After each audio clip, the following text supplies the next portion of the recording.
Hello everyone, আসসালামু আলাইকুম। নমস্কার সবাইকে। আশা করি সবাই ভালো আছেন। আজকে আমি আপনাদের সাথে স্কুইড ফিশ রান্না করাটা শেয়ার করব।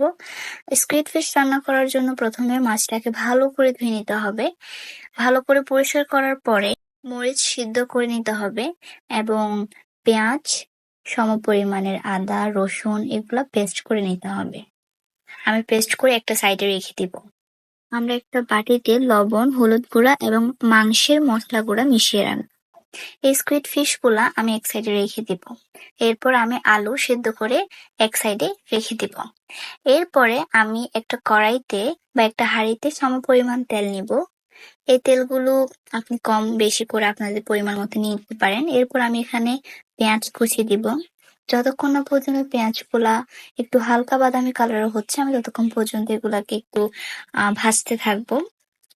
তো পেঁয়াজটা যখন লাল হয়ে যাবে বা একটু হালকা বাদামি কালারের হবে, তখন আমি চুলার আঁচটা কমিয়ে দিব। এখানে আমরা তেজপাতা, লবঙ্গ, এলাচ, দারচিনি অ্যাড করব। এরপর আমরা হলুদ আর মরিচ গুঁড়া যেগুলো সাইড করে রেখেছিলাম এগুলা দিয়ে সুন্দর করে নেড়ে এগুলাকে কষিয়ে নিব।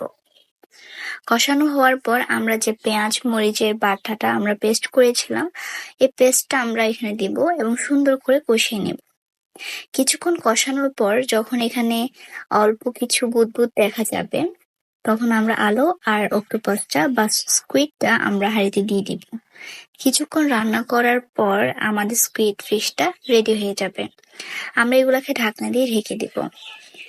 এরপর 20 থেকে 30 মিনিট পর আমাদের স্কুইড ফিশটা রেডি।